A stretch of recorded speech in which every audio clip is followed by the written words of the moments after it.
I am Dracula. No way! Hey everyone, this is another book review of for spooky season and is going to be about, well, Dracula. Now, I read Dracula a couple years ago during 2020. I really enjoyed it. It was my first time ever reading a book that was written in a weird form.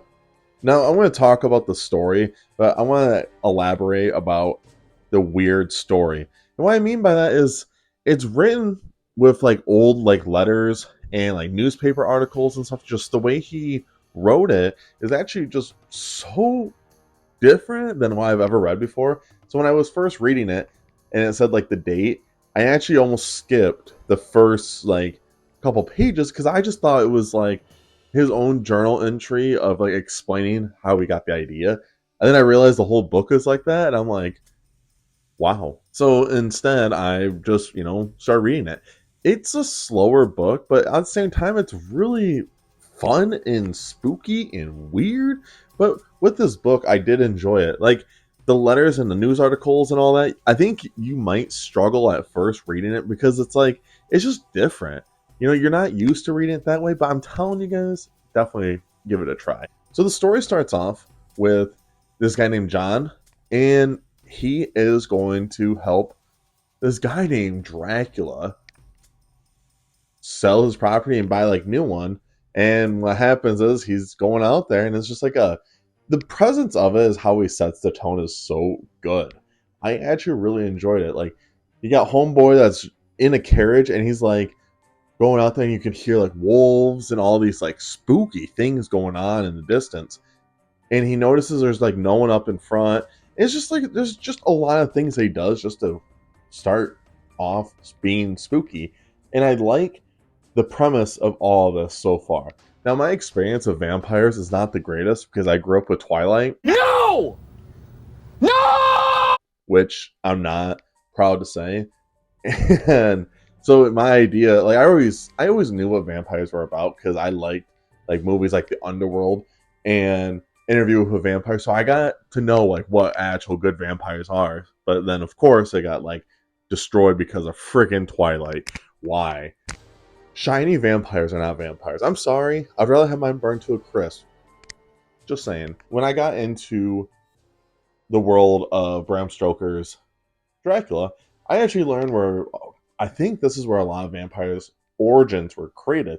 Now, you guys can say differently, which is fine, but to me, I always thought this is where like kind of began a lot of these rules and stuff about vampires, how they can't cross over water without their like home soil where they were born in, and like how they can't enter someone's home without being invited in. Just all these weird little stories, and it's fun when you actually like explain this stuff to people because they're like, vampires are not that cool. It's true, like face value, when you hear all these like rules vampires have, you're like, that's kind of lame. But there's vampires do a lot of things to get around that, which I still think is kind of cool.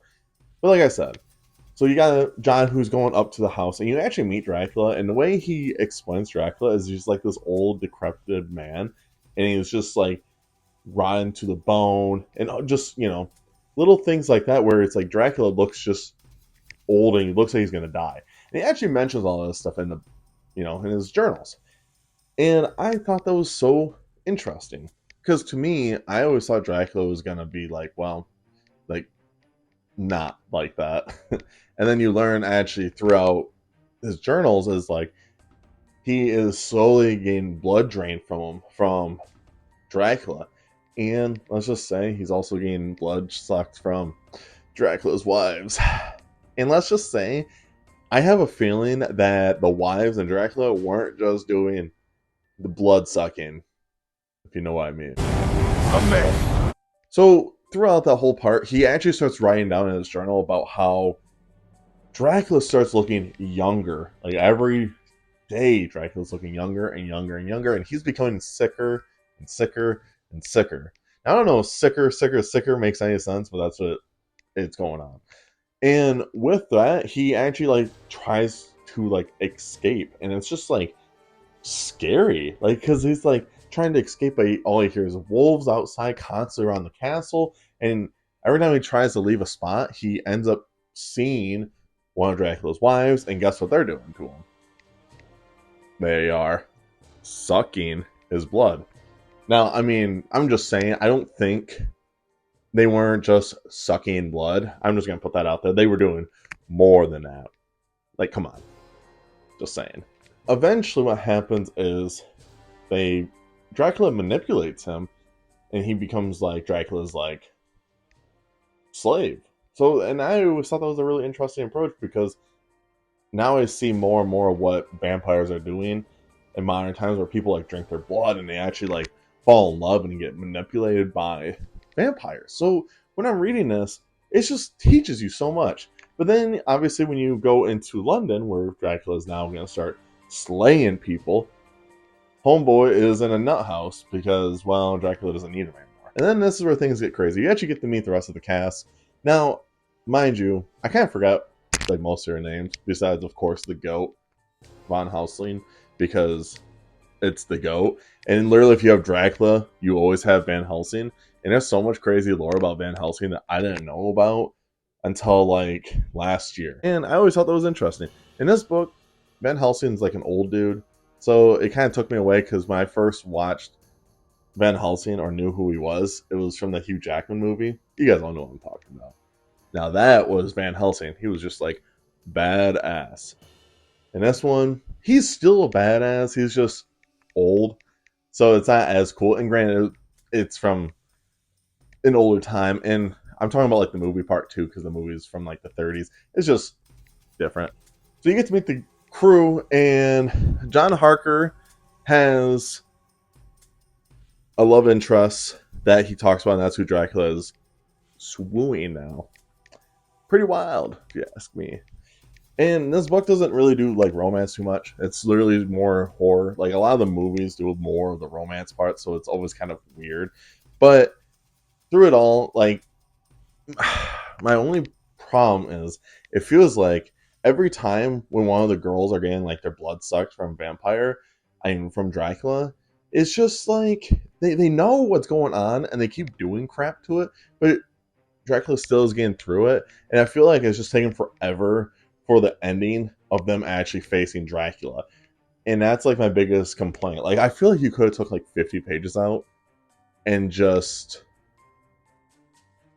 do the deed.